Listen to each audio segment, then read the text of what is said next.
Uns meses atrás, minha amiga na Marinha recebeu ordens para se mudar para a Virgínia. Ela tentou encontrar alguém para alugar sua casa, mas não deu certo. Então, ela me pediu para ficar em sua casa de graça e ajudar a encontrar um locatário para cuidar da casa.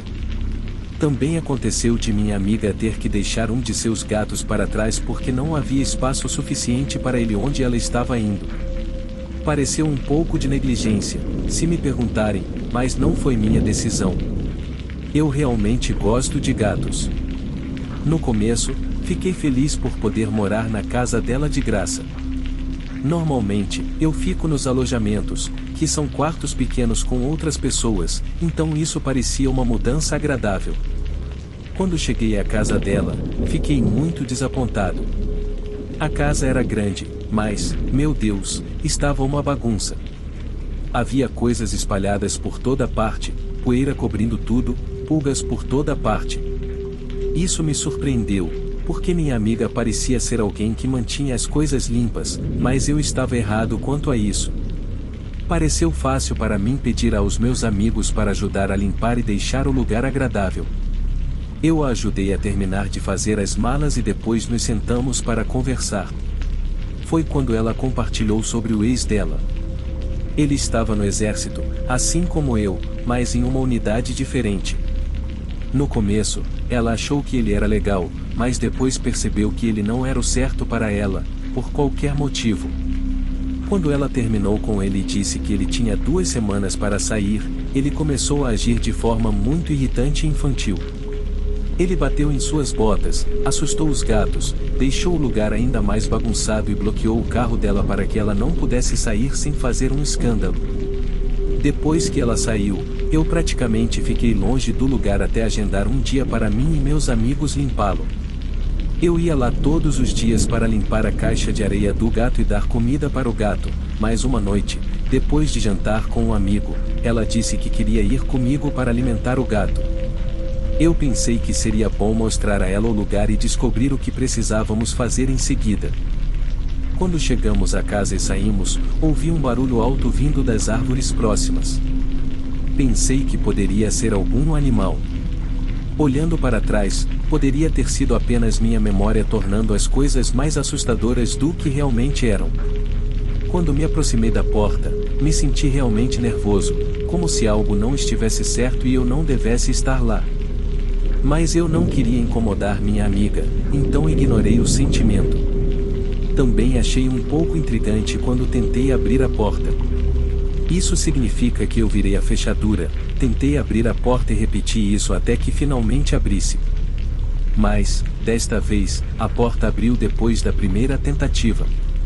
Pensei que provavelmente era apenas sorte naquele momento, mas parte de mim se perguntava se eu havia esquecido de trancar a porta em primeiro lugar. De qualquer forma, uma vez dentro, eu estava indo para cima para alimentar o gato, mas quando tentei acender as luzes no corredor, apenas uma delas funcionava. Então, acho que a outra deve ter queimado. Mas quando me aproximei para verificar, pisei em uma poça de água, o que me surpreendeu. Quando olhei de perto, vi que a luminária estava completamente cheia de água e que algum vazamento de algum lugar estava pingando água no chão. Também ouvi um barulho vindo da luminária, que pensei ser o ar-condicionado na época. Eu sabia que estava acima da entrada no andar de cima, então pensei que poderia estar quebrado ou não funcionando corretamente, causando um vazamento. Pensei, não, mais problemas para lidar. Mas eu estava lá para fazer algo, então pedi a minha amiga para olhar ao redor e ver quais suprimentos poderíamos precisar, enquanto subia para alimentar o gato. Antes mesmo de chegar à metade das escadas, minha amiga me chamou. Ela estava na cozinha, perto da porta dos fundos que levava à varanda. O vidro da porta estava todo quebrado. Ela perguntou se estava assim quando eu saí. Eu só tinha ido a este lugar 1 ou 2 vezes desde que a proprietária saiu, e eu tinha certeza de que teria notado a porta quebrada. Olhando para como o vidro estava espalhado, parecia que quebrou de fora. O que foi estranho, porém, foi que a porta ainda estava trancada. Sem certeza se alguém estava dentro, pedi para minha amiga ficar lá enquanto eu verificava lá em cima. Eu não tinha armas e acho que o lugar não tinha nenhuma arma, mas, surpreendentemente, minha amiga gostava de colecionar espadas, e muitas delas estavam lá embaixo. Então, peguei uma e fui silenciosamente para cima. Felizmente, ninguém mais estava na casa, mas, para segurança, ambos esperamos do lado de fora e ligamos para a polícia. Depois de chamar a polícia, entrei em contato com a proprietária e expliquei tudo. O arrombamento foi estranho porque nada foi levado. O lugar não parecia estar em piores condições do que quando saí. Pelo que pude perceber, a única coisa estranha foi a porta dos fundos quebrada, com a porta ainda trancada, e talvez a porta da frente destrancada. Pensei que o problema da água não estava relacionado ao arrombamento, por causa de todos esses sinais. Pensamos que o ex da minha amiga poderia estar por trás disso. Parecia que ele estava procurando por algo ou apenas sendo destrutivo. Minha amiga disse que ele sabia que ela estava fora, mas não percebeu que alguém estava de olho no lugar, então provavelmente achou que estava tudo bem mexer com ele. Mas, além da porta quebrada, nem eu nem a polícia descobrimos mais nada, pelo menos não naquela noite. Depois desse incidente, ainda me sentia muito desconfortável em voltar ao lugar. Nunca tive que lidar com um arrombamento antes. Pensar que o ex da minha amiga estava apenas sendo mau e mexendo com o lugar me fez não querer ficar lá por muito tempo. Eu tinha medo de que ele pudesse voltar e eu não queria estar por perto, mas o gato, sem ofensa a ele, ainda estava lá. Enquanto a polícia procurava a pessoa que eles pensavam que fez isso e a seguradora obtinha detalhes, eu ainda tinha que ir ao lugar para alimentar o gato. Não podia mantê-lo comigo porque os alojamentos não permitem animais de estimação e eu não tinha amigos que quisessem levá-lo. Também não vou mentir, esperei alguns dias antes de voltar para casa, mesmo que eu não morasse lá. A ideia me assustou e só pude imaginar como seria se fosse minha casa, mas o gato precisava comer, então fui. A primeira coisa que notei foi o cheiro. Estava mofado e embolorado. O vazamento de água piorou muito. Os pisos de madeira na entrada começaram a entortar e o teto estava cedendo. Então percebi que o vazamento era muito mais sério do que eu pensava. Não era apenas um problema com o ar-condicionado. Eu ainda podia ouvir o barulho também. Fiquei curioso, não tão assustado quanto da última vez que entrei na casa. Subi com uma espada. No topo, há um corredor curto que leva ao quarto principal. No caminho, há um armário de armazenamento. Quando passei pelo armário, meu pé fez um som rangente. Havia água aqui também, o que faz sentido, porque estava logo acima da entrada. Tanto o ar-condicionado quanto o aquecedor de água estavam no fundo do armário. Quando entrei no quarto principal, não havia água, mas o barulho era mais alto e agora parecia água corrente, similar ao que se ouve de uma banheira. De fato, encontrei uma porta nos fundos do quarto que eu não tinha visto antes. Ela levava a um banheiro pequeno, com um vaso sanitário e uma pia. Dentro desse quarto, havia outra porta. O barulho era de uma torneira aberta. O tapete na frente da porta estava completamente molhado e a porta estava trancada. Com base onde estava a porta, a sala do outro lado seria ao lado do armário de armazenamento e a banheira estaria logo acima da entrada da casa. No começo, pensei em arrombar a porta, porque estava claro que a banheira estava transbordando há um tempo, e consertar os danos causados pela água já seria muito difícil.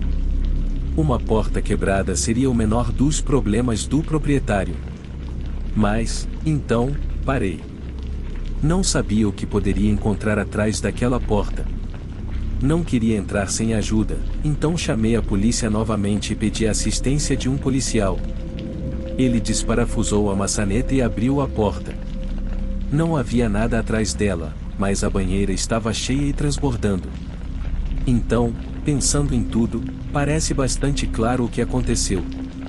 O encrenqueiro, provavelmente o ex da proprietária, arrombou aquela noite, pouco antes de minha amiga e eu chegarmos. Talvez o barulho que ouvi tenha sido ele arrombando, ou talvez eu tenha imaginado. Ele quebrou a janela para entrar pela porta dos fundos e provavelmente saiu pela frente, por isso estava destrancada. Agora, não tenho certeza se a próxima parte aconteceu durante o primeiro arrombamento ou se ele voltou mais tarde para fazer isso, mas acho que enquanto estava na casa, ele subiu, ligou a água e mexeu na porta. Claramente, ele não estava lá para pegar coisas. Em vez disso, ele queria inundar a casa porque sabia que a proprietária estaria ausente e danos causados pela água são realmente difíceis de lidar. De qualquer forma, quem fez isso é uma pessoa má e desagradável, na minha opinião. Não sei se eles o pegaram ou o que aconteceu depois. Entreguei a chave para as seguradoras. A proprietária confiava neles e escolhi nunca mais voltar para aquele lugar. O último que eu vi é que ela encontrou novas pessoas para morar lá e o lugar foi consertado, sem mais problemas.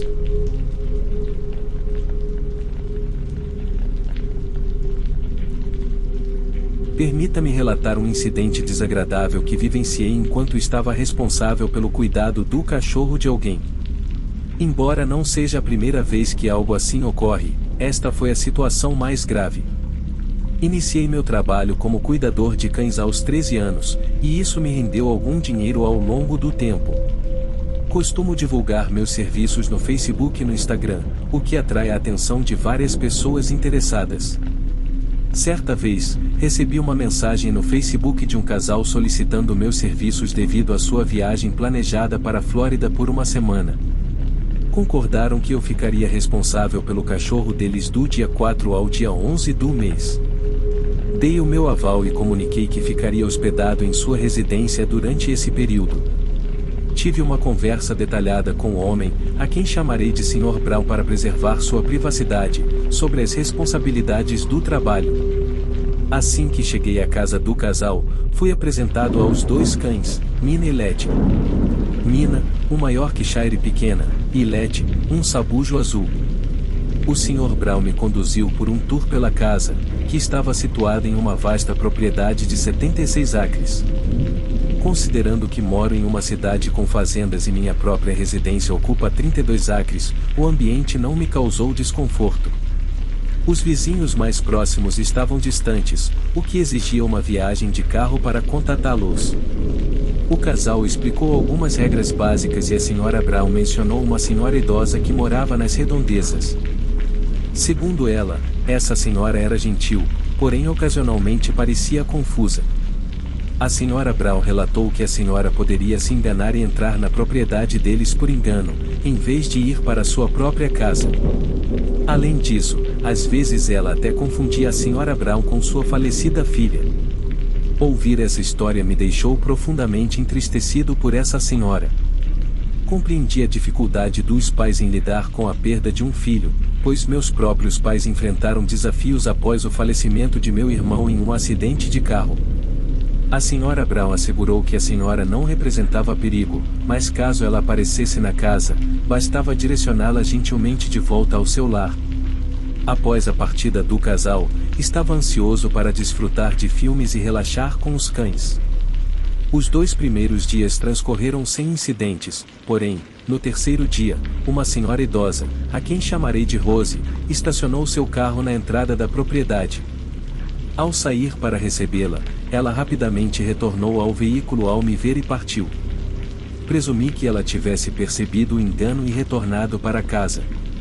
Entretanto, naquela mesma noite, recebi uma ligação da Sra. Brown para verificar se tudo estava bem.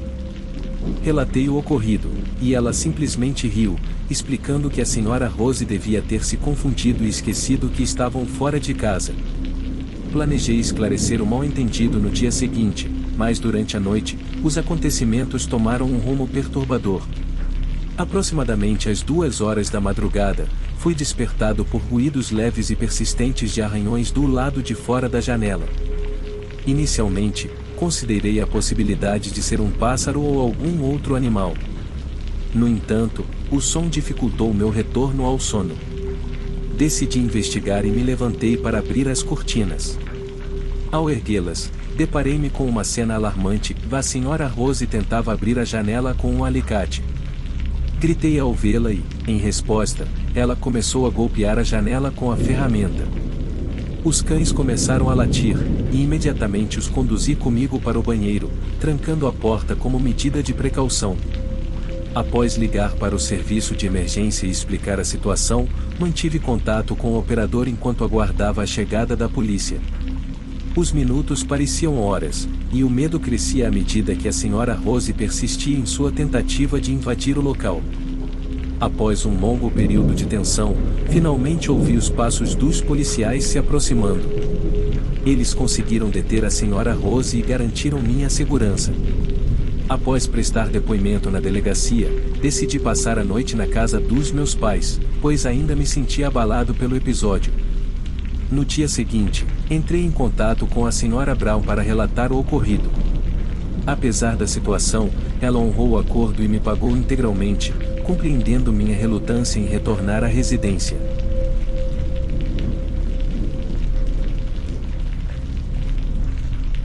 Vivíamos na Colômbia, na casa de minha mãe.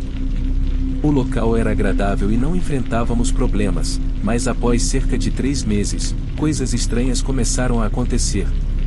Estava sozinho em casa, como de costume, porém, naquele dia, algo parecia diferente. Ao retornar para casa, uma dor de cabeça intensa me atingiu. Para minha surpresa, meu cachorro, que raramente entra em meu quarto, estava lá, tremendo com o rabo entre as pernas ao lado de minha cama. Inicialmente, pensei que estivesse apenas aproveitando a brisa que supostamente vinha pela janela, mas esta estava fechada. Isso me deixou intrigado. Por algumas horas, permiti que ele subisse na cama e até cochilamos juntos. No entanto, ao acordar, deparei-me com uma sombra alta e escura, assemelhando-se a uma pessoa, ao lado da porta onde costumo dormir. À medida que o tempo passava, meu sono tornava-se cada vez mais perturbado. Eventualmente, não conseguia mais descansar em meu próprio quarto, pois essa presença sombria permanecia ali.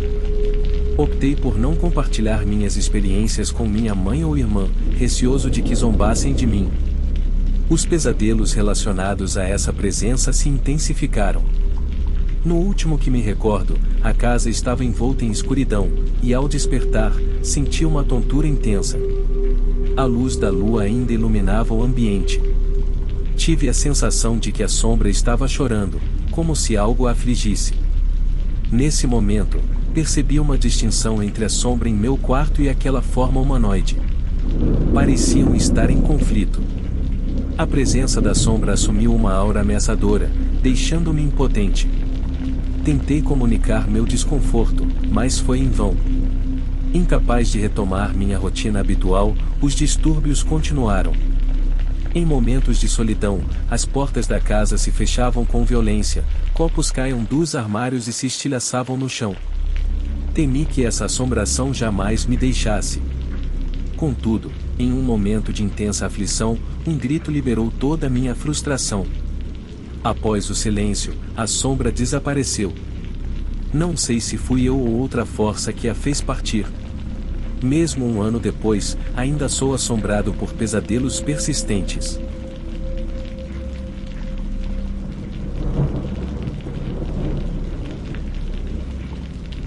Minha família e eu costumávamos adorar fazer camping juntos, e o fazíamos frequentemente, pelo menos 3 ou 4 vezes por ano.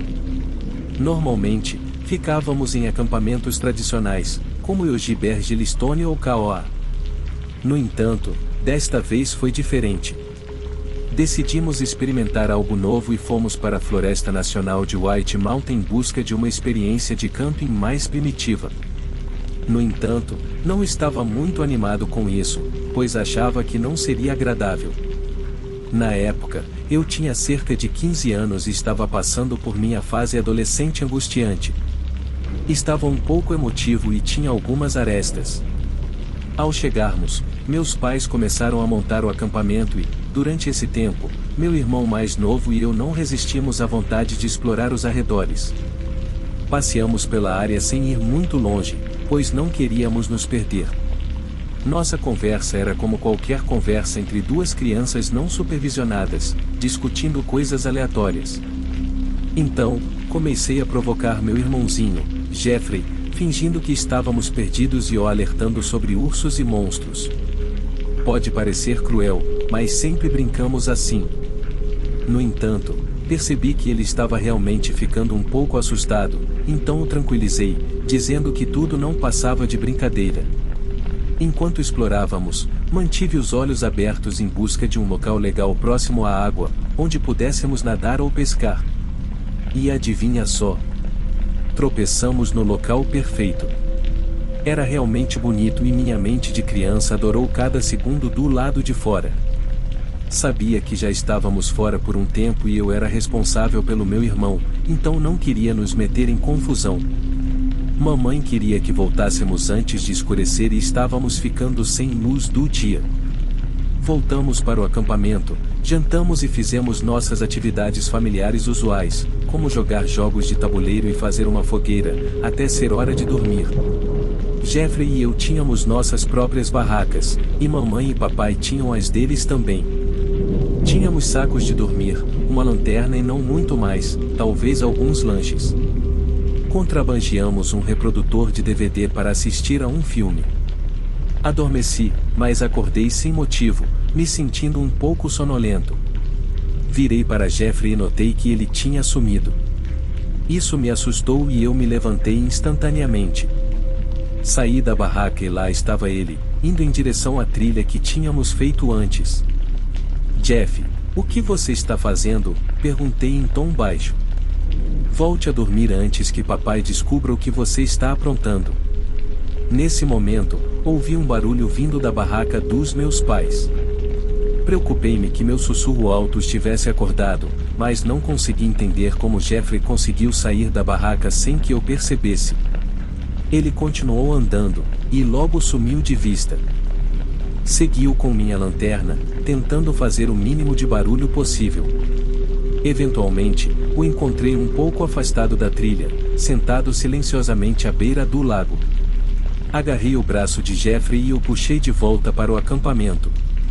De repente, percebemos uma sombra e descobrimos que era um homem. Havia algo muito estranho nele. Não estava apenas sendo um pouco assustador, parecia genuinamente perturbado. Na luz da lua, consegui ver alguns detalhes. Ele tinha cabelos compridos e oleosos com um bigode, o que me arrepiou. Na mão, segurava o que parecia ser um martelo. A maneira como ele apenas ficava ali, todo sujo e nos encarando, acendeu os alarmes na minha cabeça. A boca estava escancarada e ele estava respirando pesadamente, dando uma vibe estranha. O sujeito parecia extremamente pálido, como se não tivesse tomado banho há semanas. Quero dizer, sério? Tive a sensação de que ele poderia ser perigoso, então comecei a correr. Jeffrey, sendo mais jovem, não conseguia acompanhar bem. Lembre-se, ele tinha apenas 10 ou 11 anos, então suas perninhas não conseguiam ir rápido. Agarrei seus braços e praticamente o arrastei, tentando fazê-lo ir mais rápido. Mas outro problema é que tínhamos que passar por aquele homem para voltar ao nosso acampamento. Tínhamos que ser sorrateiros e correr em um grande círculo ao redor dele. Estava escuro e tivemos sorte de estar perto do nosso acampamento. Não sei o que teríamos feito se fosse de dia ou se estivéssemos mais longe. Estávamos bastante certos de que o perdemos de vista e finalmente encontramos nossa mãe e nosso pai. Eles nos encontraram um pouco longe do acampamento, então acho que tomamos o caminho errado na pressa. O que aconteceu em seguida foi perturbador. Quando voltamos para o acampamento, o caminhão do meu pai havia desaparecido. Era o único veículo que tínhamos lá. Aquele homem nos enganou e nos afastou do acampamento, levando o caminhão. Ele também invadiu nossas barracas e pegou a carteira e o telefone do meu pai. Felizmente, tínhamos um walkie-talkie para pedir ajuda. A polícia encontrou o caminhão do meu pai e prendeu o homem alguns dias depois. Se estivéssemos mais fundo na floresta naquela noite, aquele homem poderia nos pegar com certeza. Ele nos perseguiu e parecia querer nos machucar ou nos levar embora. Quando meu pai recuperou o caminhão, ele estava em péssimo estado.